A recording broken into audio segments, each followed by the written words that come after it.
want to welcome Aaron Robinson to the Go Terrapins with Travis Garrison on the Field of 68 Networks. Aaron, hey, I appreciate you joining, man. How you doing? Doing great, man. Thank you for having me, man.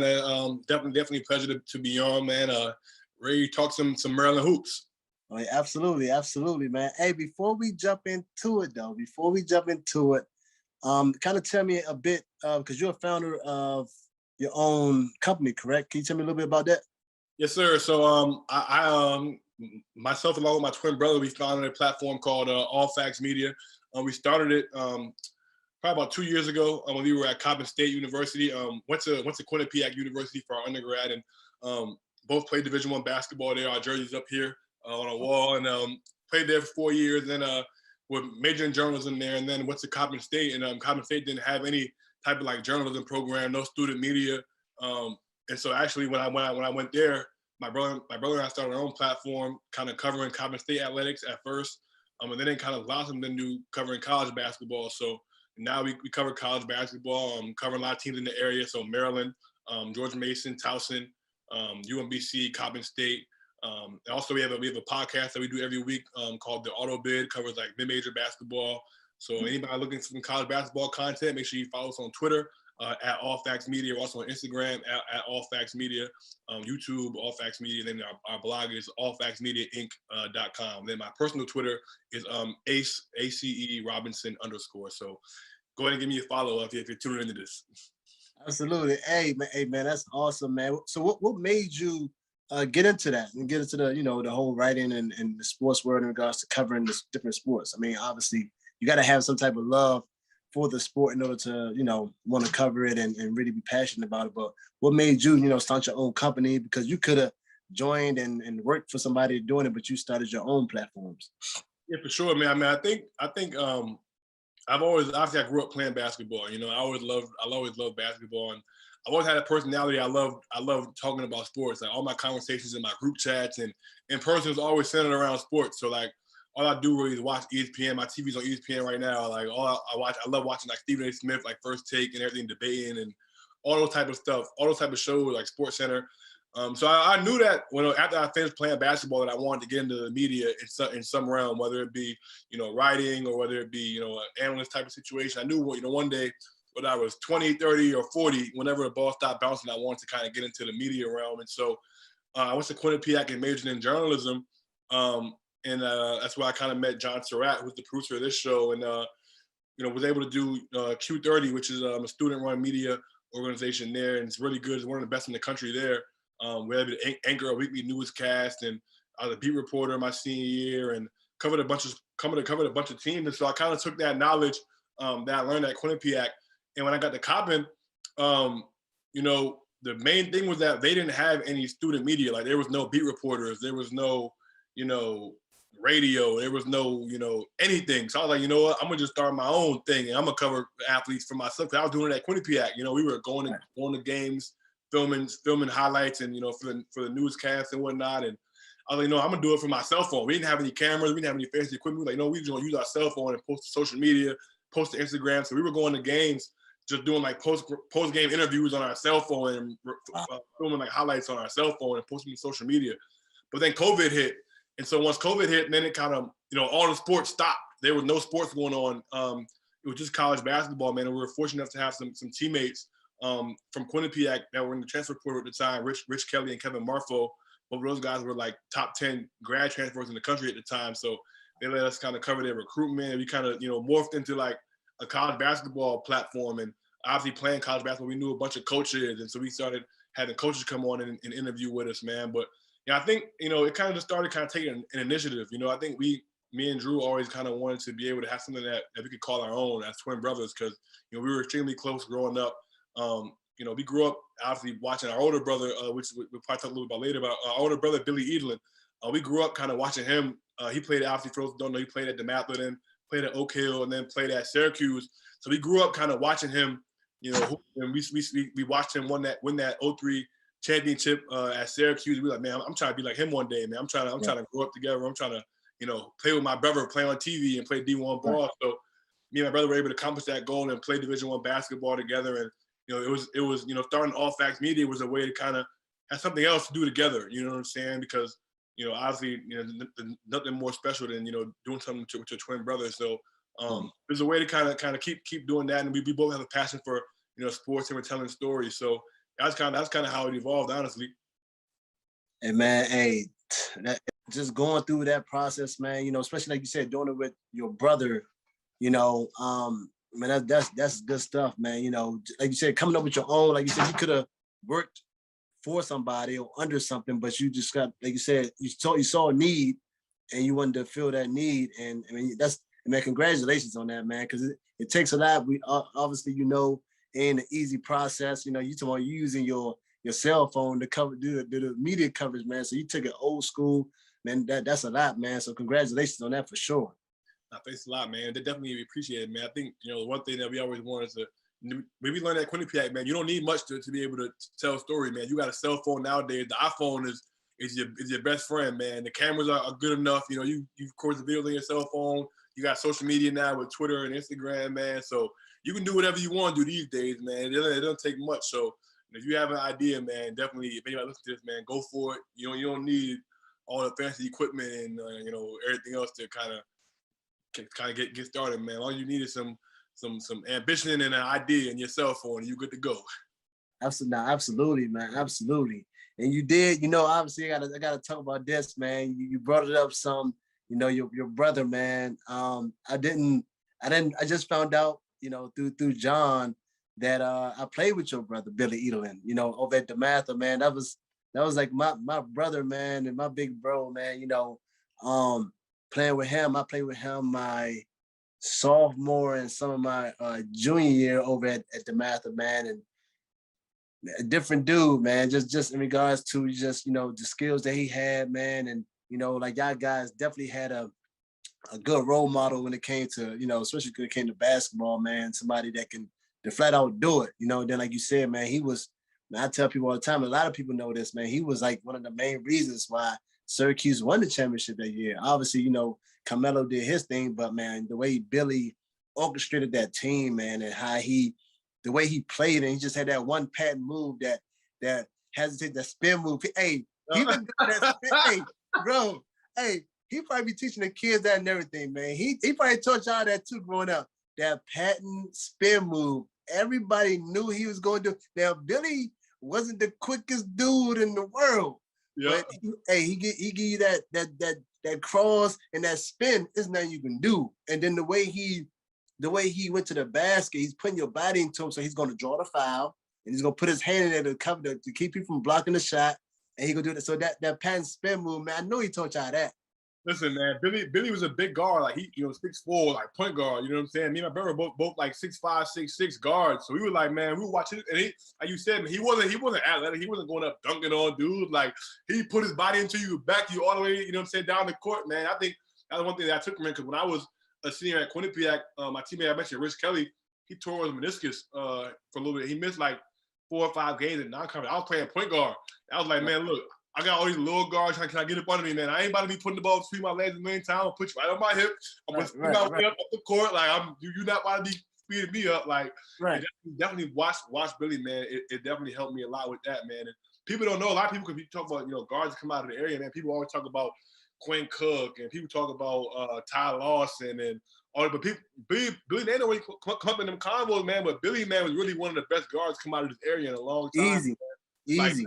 And a lot of people don't know about him, because obviously he only played at Syracuse for 1 year, and then he had this stuff with off court incident, man. But that dude was flat out, man. Like, man. Could have easily played in the league. Easily played in the league. He's one of those dudes that you say, like you said, that don't get it mentioned. I mean, this dude done it all. You know what I'm saying? He done it all. Play that. Then he said, play that Oak Hill with Melo and them. Led the team. So then, like you said, go to Syracuse, man. Did what he did. They don't win a and honestly, in my opinion, they could call me biased or whatever, but they don't win a championship if it wasn't for BE. That's my opinion. I'm not saying that because I played with the dude, but it's just the stuff that he orchestrated. Yeah, Melo gonna get a bucket. Don't get me wrong, and I'm pretty sure Melo even said that they don't win a championship if Billy not running that point the way he did. I'm pretty sure Prime said it. Cause we my brother played for Team Mello for a little bit. He met Mello. We talked to him a little bit about that, man. And I remember we actually had opportunity to meet Jerry McNamara, because Jerry McNamara is at Syracuse. He's an assistant coach. And when we were at Putnam, McNamara came up, because we went to prep school for a year in Connecticut at a school called Putnam Science Academy, and played with this kid named Hamidou Diallo. Plays for the Pistons now, plays for the Thunder and whatnot. But they were recruiting him, so they came there to see him. We were like, yo, our brother played with you. Like, yo, man, like, man, we don't win that championship without Billy, man. Like, he was a special player, man. So people, the real ones know, man. People that really know, like, they know for sure, man. So if y'all don't know, man, definitely Google that man, Billy Edelin, man. Do your Googles, man, and look what we talking about, man. Because that dude will go back and watch that 03 championship game. Me and my brother watch it all the time. The game on YouTube. We'll go back and watch that game versus Kurt Heinrich and Nick Collins and them in that championship game, man. And Billy made some huge plays down the stretch of that game, man. So definitely awesome, kind of going back down and reminiscing. We had Mike Jones on our podcast recently. Obviously, Mike Jones was a coach at the time. He's over at VTech now. We had him on. He was talking about Billy as well. He's like, yeah, man, I was there with Billy, man. It's always good, kind of just going back to memory lane, you know, and reminiscing a little bit. Absolutely, yeah, man. You know, because Mike Jones is the assistant coach when I was there, and we played under Coach Wooten. You know what I mean? And like you said, man, talking to somebody like Coach Jones, he's seen it all. He's seen BE back when he came up as a freshman to where he ended up being at, man. You know what I mean? The development, but just like you said, man, being that big guard. You know what I mean? He kind of was one of the dudes that started being that big guard that could handle the rock the way he did and can still get to the basket, not being the quickest, not being quickest dude, but can still do the same exact move every single time and gonna get a bucket on you with that same move. Boy, man, that dude was a problem, man. He was a problem, man. People don't know, man. The area, I wish more people in the area would kind of give him his flowers, man, because he was a problem. He was a problem for sure. No, absolutely. Hey, but before we move on to talking about them Terps, let me tell you guys a little bit about our partners over at BetRivers Sportsbook. If you haven't signed up with BetRivers yet, now's the time, because they are offering a $250 match bonus for your first deposit. But what sets them apart is that they require just one play to turn your bonus into cash money with their new Rush Pay instant approval. Withdrawing your winnings is safer, more secure, and more reliable. With basketball season tipping off, get in on the action by going to betrivers.com today or by downloading the BetRivers app. Must be 21 years or older. Gambling problem? Call 1-800-GAMBLER. Now, let's talk some Maryland basketball, man. So I know you say you go to all the games. So, like, when did you start? Like, when did you start going to all the games in regards, like, you know, watching and you know, observing and, you know, paying attention to what the team is doing? Like, when did you start actually going full time all the time? Yeah, I've been covering the team now for 2 years. Like, I covered them last year during the COVID stuff, which, you know, was definitely challenging just because of the fact that, you know, with no in-person stuff, everything was over Zoom. You know, obviously there was no fans at Xfinity Center, which was bad. You know, but it was still fun. It was my first time really kind of covering a Big Ten team. You know, covering some major basketball. You know, obviously playing is different. You know, I've been in press conference rooms on the other side of the camera and talking to the media, so it was a lot of fun, kind of being on the other side and being on press row and be able to, you know, talk to players and whatnot. And so this is now my second year covering the team. And it's been a lot of fun, man. It's been great seeing fans back in the Xfinity Center, man. The in-person press conferences are the best part, I would say. And not having to do everything on Zoom has been a lot of fun, man. So definitely enjoying my second season, man. And looking forward to, you know, getting back to Xfinity. Obviously, they're playing Virginia Tech coming up, so looking forward to that home game for sure. So I know you said you covered them last year. What was that like, man? If you can tell me from the outside looking in. I mean, obviously they didn't have any fans there. But hold on, before we even get to that, did you watch them the year before that in regards to when they made that run? When they made that run and they had a chance when they was hot. They got hot going into the tournament. Like, it was hot going into the tournament. Obviously, the NCAA tournament didn't happen. Yeah. But everybody thought, I know for myself watching, I thought they had a chance to, you know, really win it all or go far that year. No, for sure. They had a great team that year. It was unfortunate, man. Maryland was one of the teams, you know, people talk about Dayton that year. They were like ranked second in the country. And, you know, Penn State, that was going to be the first year they went to the tournament in a long time. And, Maryland was never one of those teams, man, that was playing great basketball, man. Obviously, you had Ant Cowan, Jalen Smith. Both of those guys were, all Big Ten caliber players. They want to share the regular season championship in the Big Ten, man. And obviously COVID hit and they didn't even get a chance to play, man. But that team, I think, was outside of that team that Maryland had with Rasheed Suleiman and Melo Trimble and Diamond Stone and Rob Carter and all them boys, Jake Lehman. That was probably Mark Turgeon's best team since he's been at Maryland.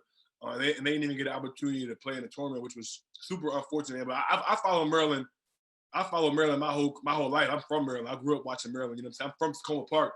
And so obviously I knew Steve Francis played for my same AU coach, played for Tony Langley in the Boys and Girls Club. And obviously I played for Juan Dixon last year at Compton, but I remember watching him and Steve Blake when they won the championship. Man, I mean, I've covered Maryland my whole life, and I was friends with Melo Trimble and Deion Wiley. Both of those guys are from the area and played up at Maryland. So, I followed the team my whole life, but it's been like my second year kind of covering the team. But yeah, that year was definitely super unfortunate, that COVID year for them, because that would have been the year I think they could have had an opportunity to advance to the second weekend, for which would have been the first time in Turgeon's tenure that he's done so. Absolutely. Before I forget, man, because my brain is not the strongest these days, man.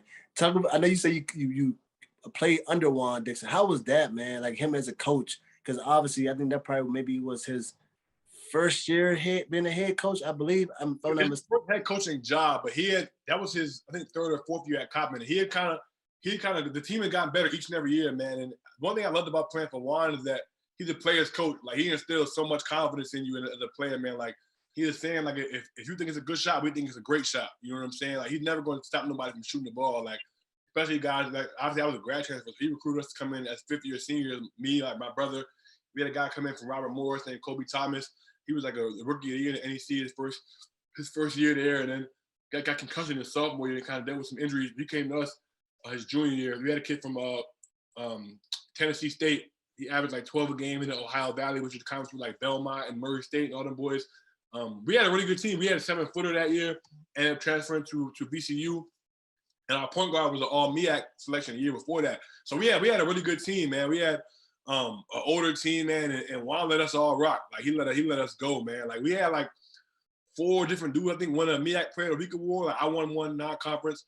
Our point guard, DeJuan Clayton, won the first week of the season. We had a great non-conference. We beat Loyola Chicago. We beat ECU on the road. Loyola Chicago on the road. James Madison by like 20 on the road. We beat Cornell. So that was the first time that Juan had won a non-conference game since he's been the coach. You know what I'm saying? We won 4 that year against great teams. You know what I'm saying? So we had a lot of press. A lot of momentum going into the MEAC play. And I had gotten hurt. I tore like 5 ligaments in my ankle. We had a player, Kamar McKnight. He had like kind of been in and out the lineup. He was, he had like gotten in some trouble, and not some trouble, but he was dealing with some stuff. But we got him back healthy at the end of the year. But we all enjoyed playing for Juan, man, because he gave everybody the green light. You know what I'm saying? Like everybody was able to hoop for our big man was, coming on strong late. Kobe Thomas, had a great season, man. He's playing overseas now. So we had a great team. Obviously, everybody knows that. Everybody who's watching this podcast knows Juan Dixon was an outstanding player in his own right. Obviously, most outstanding player of the Final Four, man. And he had no conscience of player. He would shoot whatever. You know what I'm saying? So he kind of, had that same mentality for his players. He's like, yo, man, like, go out there and play confident, man, and shoot the ball. So it was a lot of fun playing for him. Yeah, so did any other, obviously, because you're from Tacoma Park and, you watched them coming up playing and whatever, but did your other teammates realize who they were playing under? Did they understand the magnitude, or did they have to go back and do their research and, like, watch some YouTube or Google them or whatever? We had a lot of kids from the area. So, like, me and Drew were from the area. Our point guard, DeJuan Clayton, is from PG County. My brother and I are Montgomery County guys. We had a freshman that's from PG County. But we all love basketball. You know what I'm saying? You kind of can't escape it, right? We go on the road, and Juan is like, people asking him for autographs, and like everybody knows who Juan Dixon is. Obviously, he's a great basketball player. He has that reality show too with his wife. Right. Like, he's like a reality TV star too. So like everybody knows. And obviously, he played for the Wizards. So like growing up, Juan was somebody that I like idolized. He was like, damn, this dude from Baltimore played at Maryland, played for the Wizards. Like this dude really like a hometown hero. So a lot of people on the team, like, you can't really escape. We go on the road, people know who he is. Like, people asking him for interviews all the time, you know what I'm saying? So, like, I think they understood it. I mean, obviously I was older. When I got there, I was 23, so we were able to actually like see Juan play. But some of the other guys, I don't know, they were younger. Like you coming in there, you 18, so you born in 20, 01, 02, something like that. They was young, but I think they understood how good he was. But I don't know if they actually got to see him play like when he was in in college and in the league. But we didn't have to do that, so we definitely had an understanding of how good he was for sure. And he would play in practice too. Like he would get out there with us sometimes. Like he would jump out there in drills. Like he would be playing around and he would get serious. He'd be like, "Oh, all right, like I see why he was in the league now." Like he was like 4 or 5 in a row. Like he could still move a little bit too. So like, you know what I'm saying? We definitely he never hesitated to let us know too. Like he was definitely a big trash talker if he started making a few shots in practice. So it was a lot of Nah, and that's what I was gonna ask too, man. Did he ever get out there with you guys? Because obviously still being young and still being that same mindset, man. We still got that juice in us. You know what I mean? We still we see that y'all guys out there, especially when y'all start talking trash. You're like, oh man, hold on, man. We go and tighten these shoes up. Let me get out there and show y'all what's really was. And then, like I said, coach, the players be like, oh, coach, you can't do this, that, and the third. And they be like you said, want to do, get out there with you guys. Nah, fact. He definitely would get in there like in practices, from time to time. Then he would have shooting contests and really like be beating dudes. Like we like, oh yeah, let's go score on the arc, shoot till you miss. He run off like 10, 12 straight. He's like, wow, like this dude, like he still got it, man. Like, that jumper ain't never left. I'll tell you that much. That jumper still cash money. Like so, he definitely can still shoot the ball and he can move a little bit too. So he will get out there and get a few buckets on you if you start talking enough trash to him. Right. Yeah, man. Now Juan, man, like I said, man, he always looked out for me before I even got to Maryland, and just all the advice he would give you, man. Just a positive, good dude that just want to wish you the best, man. And, like you said, man, he played that way at Maryland, then obviously coaching, he still got the same passion. He gonna try to bring the greatness out of the players, man. So I definitely understand what you're talking about. Now you was talking about Maryland in the sense of, so you saw them obviously get hot. They did get hot 2 years ago, but last year COVID hit, and then now they playing with no fans. What was it like covering them then and being there? Because were you at the games? Yeah, last year I was at almost all the home games at Xfinity, and I've been to all the home games this year except for I missed the Hofstra game, but I was there for Quinnipiac, I was there for GW this year, I was there for Vermont and George Mason as well this year. So and then last year I was at almost all the home games as well, and obviously last year with no fans, so it was different. But now it's great. The fans are back in the Xfinity Center, and it's been a lot of fun. Yeah. So how was that with no fans, man? Just saying, because you seen the momentum of in regards to, you see how important fans are to certain teams because they get their momentum off the fans, and then now last year with no fans in the crowd, the bench are the fans now. They have to, sometimes you can see the bench getting quiet, and the coach got to be like, come on guys, clap it up for you. And now it's seen now. Now you have to be the fans. You have to bring that motivation and inspiration because there is no fans now. How was that, and being in that environment and knowing when times when you were playing you had fans, but then now you're in college and you don't have no fan base, you just in there like you playing pickup?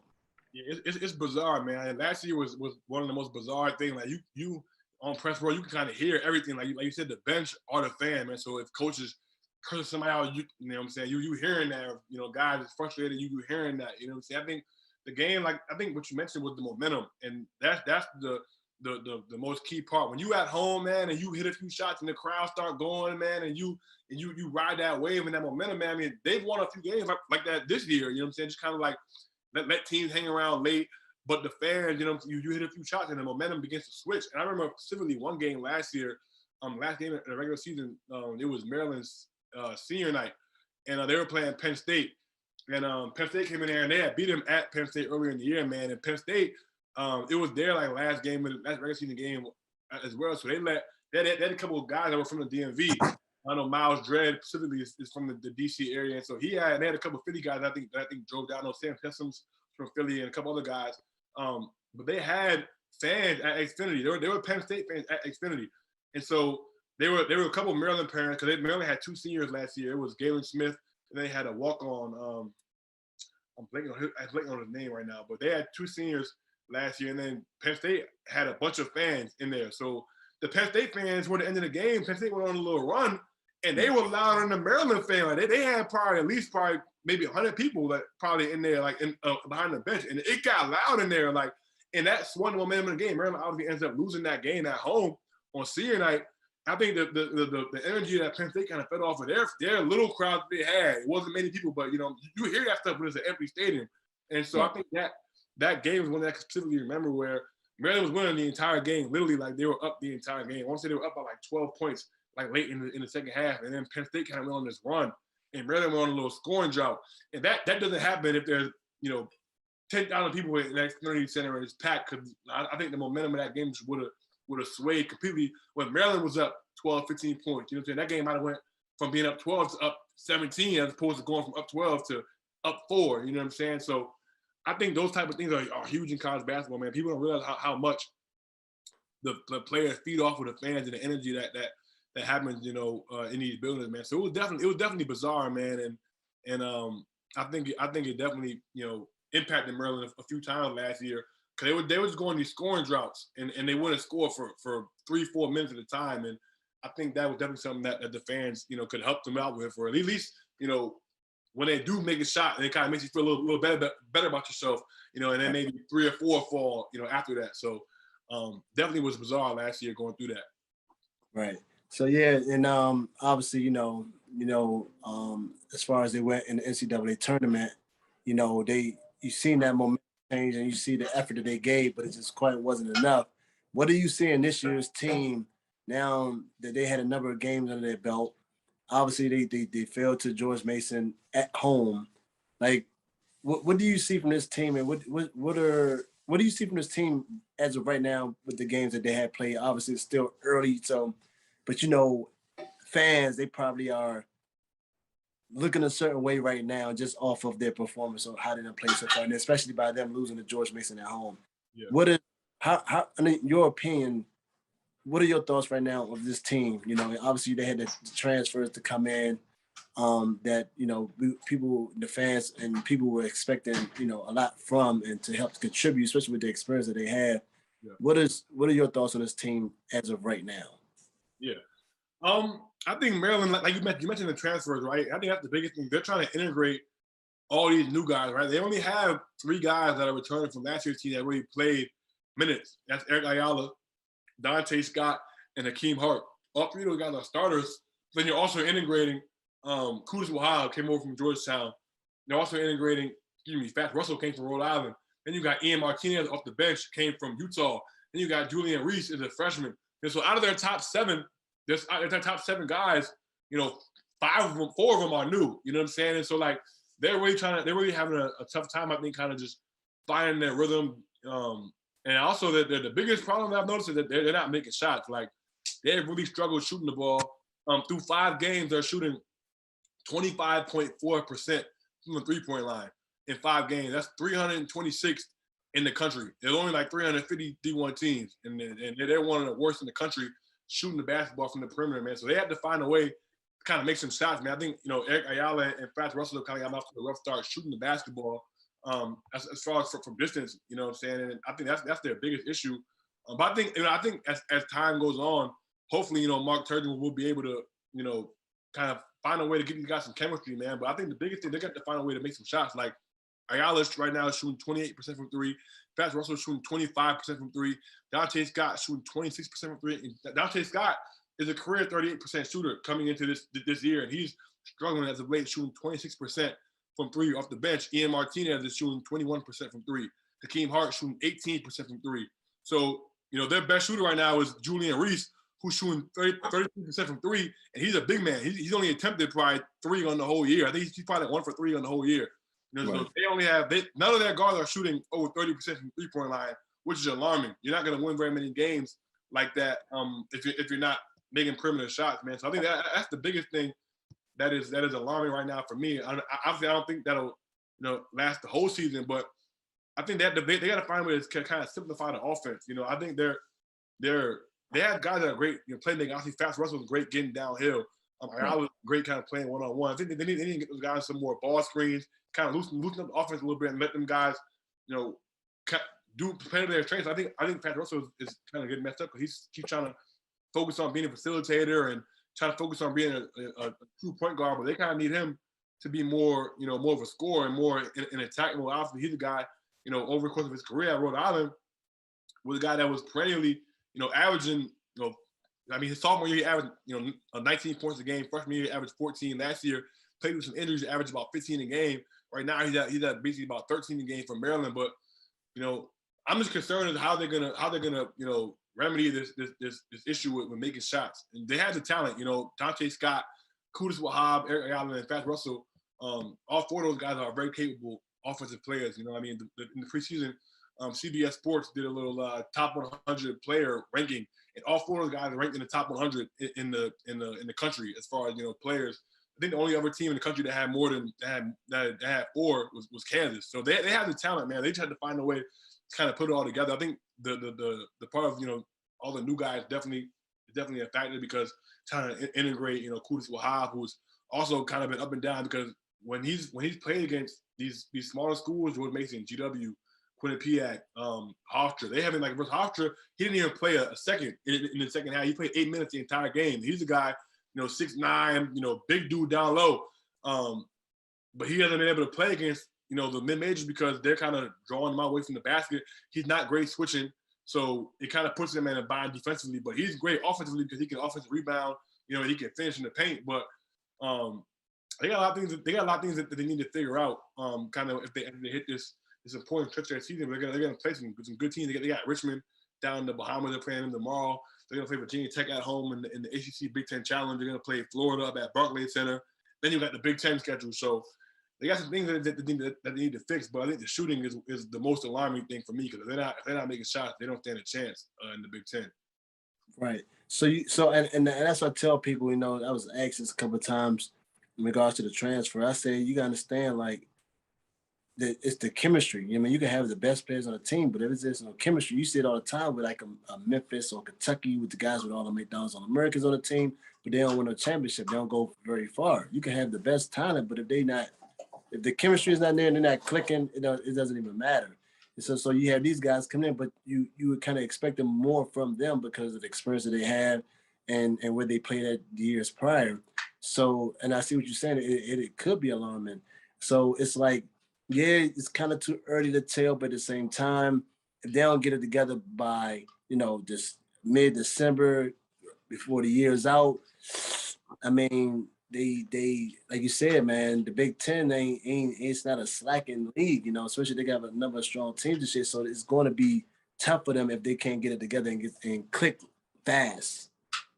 Yeah, no, for sure. I mean, I think like I said, the talent is there, man. They have good players, so it's not like they are bad players. Like I think they just have to figure out a way to kind of simplify the offense and get some continuity and some chemistry, man. I think their best lineup, in my opinion, is with Wahab on the floor, because what he brings you on the offensive glass, I think outweighs kind of his deficiency defensively. And once we get to the Big Ten play, you're gonna be playing against true five men every night. You know what I'm saying? When they play Michigan, you gotta go see Hunter Dickinson. You play Illinois, you gotta play Kofi Coburn. You play Purdue with Zach Edey and Travion Williams. They're gonna need him on the floor, so it's gonna help them a lot when they start playing against those bigger teams. Florida with Colin Castleton, man, they're gonna have him on the floor for a lot of these bigger games.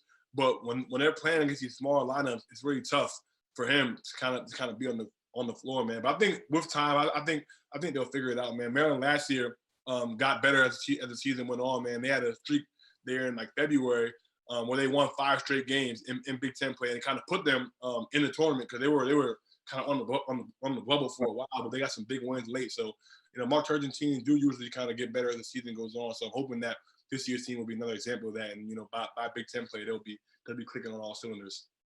If it doesn't click, does this put Coach Turgeon on the hot seat? Oh, for sure.